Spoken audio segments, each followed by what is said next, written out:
Minutes to go. Damon Hill, pole position. Michael Schumacher, second on the grid.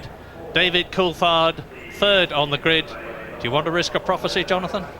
It's going to be very, very close indeed. Hill really has driven extraordinarily well here in qualifying. We thought that Schumacher had done an absolutely scintillating time with that 1 minute 28.3, and I think Damon wasn't confident that even he could beat it, but he did. He went out there and achieved just that. And I think we should also reflect that Williams will have undoubtedly looked very carefully at their race performance at the last Grand Prix in France and looked at the various areas where they lost out, and I think as a result of that we'll see Damon pushing even harder during the race than he was in France. I think he's recognised that he needs to adopt more of a qualifying level of pace even in the race. I think Damon's going to recognise that he needs to be able to scythe through the back, marker traffic better.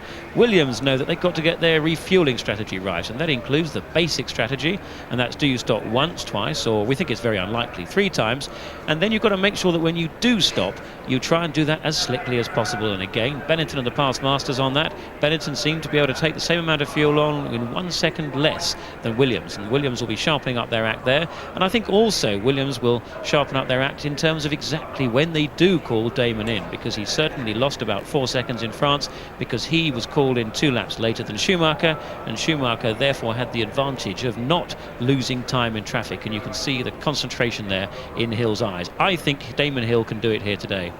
All quiet on the Silverstone front. You could cut the atmosphere with a cricket stump here. 3 minutes to go before the start of this 61 lap, 191 mile race, which is going to make so much difference to the World Championship.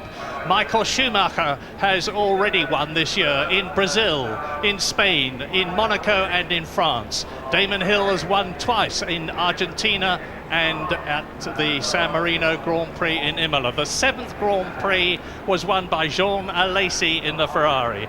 So 3 winners, and they are all on the top 3 rows of the grid. Damon Hill pole, Michael Schumacher second, Jean Alesi is on the 3rd row in 6th position. The charge up to Copse, which has been reprofiled this year, is going to be very important indeed. But let me remind you that this Silverstone is a very different one from 1993. In 1994, that dreadful year for Grand Prix racing, the British Racing Drivers Club in 16 days caused the most all-embracing changes to be made to Silverstone in its history for safety reasons. The result is that the new Beckett's complex is absolutely superb, one of the best corner complexes in Grand Prix racing. There are 1 or 2 corners that the drivers don't like as much as they did before, but they accept that it is that way because of the safety needs. And there is Silverstone. You can see the start and finish line at the top into Copse Corner, the first right-hander. Now we may see a reference to Intermediate 1 and Intermediate 2. There are 3 sectors where the track can be individually timed, from the finish line to Intermediate 1, and that will take about 31 seconds. From 1 to 2 takes about 23 seconds, and from 2 to 3 takes about 38 seconds. That's a 1 minute 32 seconds lap. Damon Hill's pole position time was 1 minute 28 seconds. And the black joker in the pack, I regret to say, has to be, look at the top of your screen, what is the weather going to do? It's grey, it's overcast. There's quite a stiff breeze blowing and tugging the flags on their flagpoles. And let's hope that keeps up, because I think that will help to keep the rain away. But the die is soon going to be cast. When they leave the grid, it will not be to start the race as such. It will be to start the first and extra formation lap, as it is called. And this is the one where Michael Schumacher blotted his copybook last year by illegally passing Damon Hill. Well, he hasn't done that this time, and in fact has hung back a bit, and David Coulthard is now having to check that he doesn't overtake Michael Schumacher. Coming down now, 185 miles an hour on the racing line, 3rd gear through Copse Corner. They'll be doing about 110 through that, accelerating up to 175 before the Beckett's complex, and during this lap The drivers are all warming up their engines, they're warming up their tyres. They need to operate at about 90 degrees centigrade, and the brakes need to be warmed up too, and they need to operate around about 500 degrees. It's a tense time for the drivers too, because they know that within about another minute they are going to be pulling up on that start grid. They're going to have to keep their engines warm. You can see the weaving of cars from left to right. That's to try and create some artificial corners, to try and generate more heat in these tyres. Very important to do that. But they're going to know that what they do when they come onto that grid, they don't want to overheat the engine. They've got to watch those red lights. It's absolutely crucial. Their best chance to overtake, the most dangerous chance of the race. Puffer braking locking there from Michael Schumacher. Obviously just pumping that brake pedal to try and get temperature into those brakes. That would have done any harm, but it's not too good to do that kind of thing. Now they're coming up now towards, this is out of the club right-hander corner. They'll be doing 150 miles an hour at that point. See how Damon Hill slows up now. Damon does not want to arrive on that grid well ahead of everybody else, because the earlier he gets there, the longer he's going to have to wait with his engine gradually overheating. So he's let the queue of cars build up behind him. Then he'll have, as we can see now, a jab of acceleration up towards, this is a fantastic corner here, bridge, 150 miles an hour. Bridge corner, flat out in fifth gear. Left-hander very tight into Priory, 80 miles an hour, down to almost first gear for some corners. For this next one at Brooklands, 60 or 70 miles an hour. Then you've got the right-hander, the two rights, Luffield 1, Luffield 2, both 80 miles an hour in third gear. But apart from watching Hill and Schumacher, this start's going to be absolutely crucial to see who gets away first. It should be Hill. He's on the left-hand side of the track, which is our right-hand side looking head-on. That's the line. That's where the track has got the rubber in. It's cleaner. There should be more grip there. But apart from those front two, another one to watch out for is Mika Hakkinen in the red and white McLaren. He's down in 8th place, but he's just coming into the top of the picture then. He's gone now, but watch for him. If he moves up, and I'm sure he will, it'll sure to be spectacular. Yes, this is the crunch time. The British Grand Prix is soon to begin. They are coming round the corner. The tail enders there is Mika Salo, who had his Friday times disallowed for failing to comply with the red light for weighing his car. Bringing up the rear of the grid is Andrea Montemini. We are in Alesi's Ferrari now, the winner of the Canadian Grand Prix. And as Jonathan said, I advise you very strongly to keep an eye on Mika Hakkinen. And watch for the lights. Go! Beautiful start by Damon Hill, a puff of smoke from the Ferrari. Alesi sprints past, he's up alongside Michael Schumacher. It's Damon Hill leading, and incredible! Alesi's gone up into second, Schumacher is third. David Coulthard is down from third to fourth. Schumacher is challenging Alesi as they come up to the left-hander at Maggots, but already Damon Hill is starting to pull away as they come through the daunting Beckett's complex and down the Hangar Straight. Damon Hill leads on lap 1 out of 61. The Ferrari of the determined, stylish, spectacular Jean Alesi. Michael Schumacher is third. Right behind him and challenging is David Coulthard, trying to go through. Fifth is Johnny Herbert, and sixth is Mika Hakkinen, who has already in this half lap closed up 2 places. He's gone up from 8th to 6th. That new Mercedes engine is doing the business, and so is Damon Hill. This is it. If Damon Hill can stay there, he's going to be a very happy man indeed, but there are 60 laps to go after this one.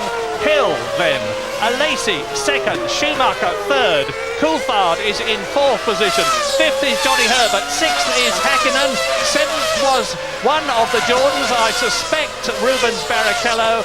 This is almost the end of the first lap because they're round Priory, that is Brooklands, into the double right-hander at Luffield 1, Luffield 2. And Damon Hill is going to have at least a second's lead at the end of this first lap with 60 to go.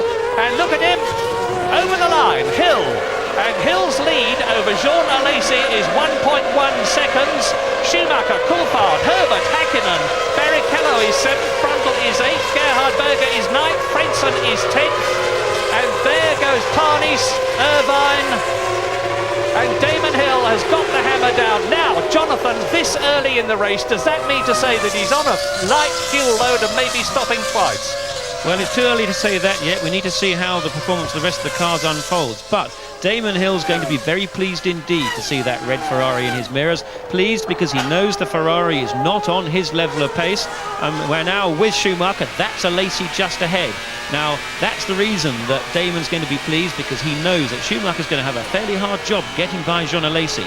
The Benetton is certainly faster, fuel on the same fuel loads than the Ferrari, and the Ferrari actually is not that fast on the straights here at Silverstone, but this is certain to give Damon a bit of respite, give Damon the chance to pull out a lead, because Alesi will end up, I'm sure, holding up a queue of traffic led there by Michael Schumacher. Jean Alesi is a Frenchman and he follows the Maginot Line policy. They shall not pass. And seeing Michael Schumacher, the world champion, behind him, he's not going to move over and let Michael through. And Schumacher's got another problem. One problem is getting past Jean Alesi in the red Ferrari in front of him. The other is keeping behind him David Coulthard, who is in 4th position. The second Benetton Renault of Johnny Herbert is still 5th. Now here is Hill into Copse. Alesi into Copse. Schumacher behind him in 3rd position. Round the right-hander. That's over 100 miles an hour this corner. And Schumacher takes a slightly tighter line, but all this, as Jonathan said, is advantageous to Damon Hill. His lead at the end of the 2nd lap over the battle between Alesi, Coulthard and Herbert was 2.1 seconds. He's doubled his lead in 2 laps. Fastest lap from Damon Hill, on board with Schumacher now, and we're going to be able to find, and that's what it looks like from a late back of Alesi's car, looking back at Schumacher, and that is about as close as Schumacher's going to be able to get for a lot of the time. It doesn't look that close from where we are here, but the closer that Schumacher gets to the back of that Ferrari, and that's right down at 60 miles an hour, the left-hander at club, they're going up through the gears, 3rd, 4th, 5th, accelerating. They can't quite go flat out through here, 150 miles an hour now in 4th gear, but the closer that Schumacher gets, the more he loses grip, particularly from the front of the car, because of all the airflow being turbulently coming off the back of that Ferrari, so it's difficult to get much closer. But there you can see that traffic jam building up, and all the time this is very good news for Damon Hill, because he can progressively extend his lead. But all great credit to Jean Alesi. There are 2 things that apart, and that's Eddie Irvine pulling off there. Eddie Irvine, very, very sad for Eddie Irvine in the Jordan. He was running there and we think he had a spin. What a great shame there. But credit to Jean Alesi. The start is so important, and he made up 4 places up there, from 6th right up to 2nd. Another driver who's done a great job on the start was actually Martin Brundle, who moved up from 11th to 8th, although he's since dropped back 1 place when Gerhard Berger's got by. But David Coulthard's been the man that's lost out. He's dropped back to 4th, behind, of course, Schumacher there.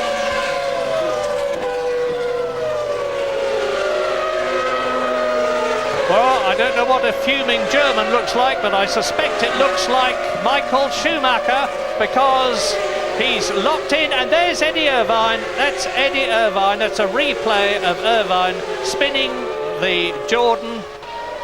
And now there is Schumacher. Now Damon Hill is 3.4 seconds ahead of this battle between the Ferrari. There, Jean Alesi. The Benetton, there, Michael Schumacher.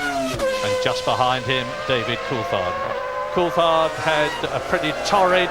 There's the gap, look, coming up towards Abbey. And at the moment, Damon Hill is pulling out 1 second a lap.